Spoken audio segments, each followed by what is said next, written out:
Bonjour, c'est Eric. J'espère que vous allez bien depuis la dernière fois. Je voudrais remercier tous ceux ou celles qui ont vu ma dernière vidéo, les nouveaux abonnés à ma chaîne et surtout des personnes qui m'ont donné quelques conseils pour améliorer cette vidéo, comme Renaud, Raphaël et aussi Fanny, une collégienne avec sa mère.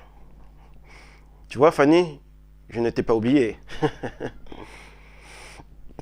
Je vais vous parler des soldats africains noirs qui ont participé à la Grande Guerre 14-18, car ça me tenait à cœur, vu qu'une personne de ma famille est combattue dans les tranchées, que j'ai fait mon service militaire à Verdun, et voir des tranchées avec les tombes des soldats français, allemands ou inconnus, franchement, ça vous fait quelque chose. L'origine des troupes coloniales. Le corps des tirailleurs sénégalais fut créé en 1857 par le général Faidherbe et en 1900 fut créé par une loi les troupes coloniales qui assuraient le maintien de l'ordre, dont au Maroc. Les effectifs. Les soldats africains noirs subsahariens étaient entre 180 000 à 190 000 hommes. Les combats au front de l'Ouest. Ils ont été distingués pendant la grande offensive française entre l'été et l'automne 1916, de la 36, 43 et la 65e BTC à Verdun, chemin des Dames et la défense de Reims. Ont-ils servi de chair à canon? La formation était en Afrique ou dans le sud de la France, à Fréjus, dont l'armée française n'envoyait pas ses malheureux en front comme ça. Sur 134 000 soldats africains subsahariens sur le terrain européen, 30 000 sont morts, soit 23% équivalent aux pertes de l'armée française. Beaucoup de ces soldats ne sont pas morts au combat, mais aux affections pulmonaires, tuberculose et pneumonie aussi. Les soldats africains, malgaches et aussi indochinois, car par habitués à l'hiver, étaient logés dans des camps hivernagres dans le sud-est ou sud-ouest de la France.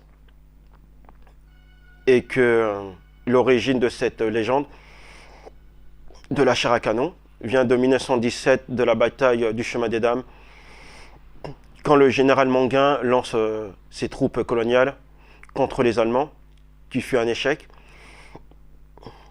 Et les pertes étaient entre 40 à 45% des 16 500 soldats allemands. Manguin eut le surnom du boucher des Noirs, que le député Blaise Diagne, pendant une session de la Chambre des députés, en 1917, pour dénoncer l'emploi des tirailleurs dans l'offensive, qui avait eu en vérité pas plus de morts en première ligne chez les Noirs que chez les Blancs.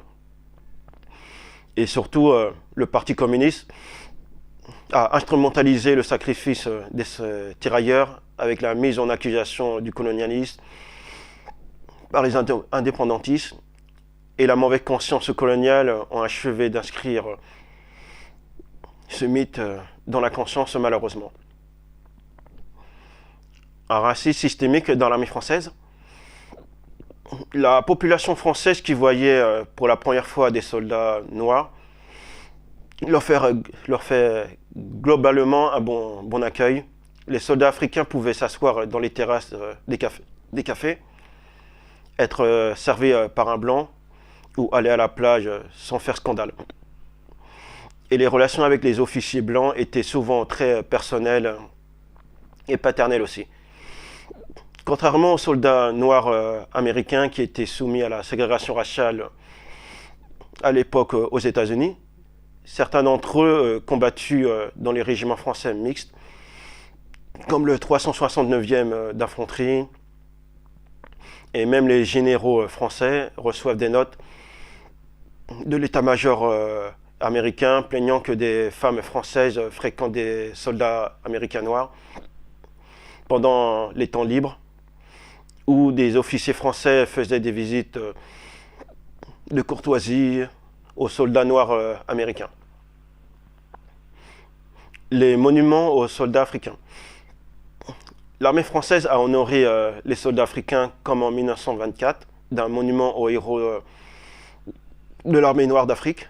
Avait été inauguré à Reims par Daladier, ministre des colonies, qui sera malheureusement détruit par l'armée allemande en 1940, et une statue du général Manguin, avec 2 tirailleurs sénégalais inaugurés en 1932 à Paris, sera elle aussi détruite par la Wehrmacht avant l'arrivée d'Hitler.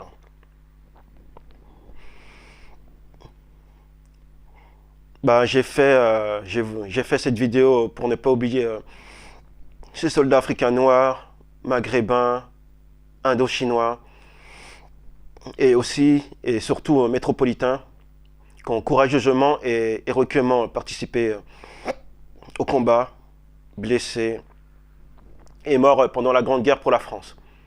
Gloire à eux. Merci d'avoir écouté cette vidéo.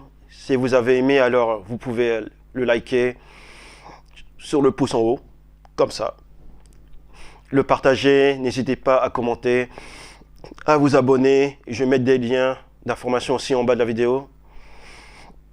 Et à bientôt pour une nouvelle vidéo sur ma nouvelle chaîne dans un mois. Au revoir.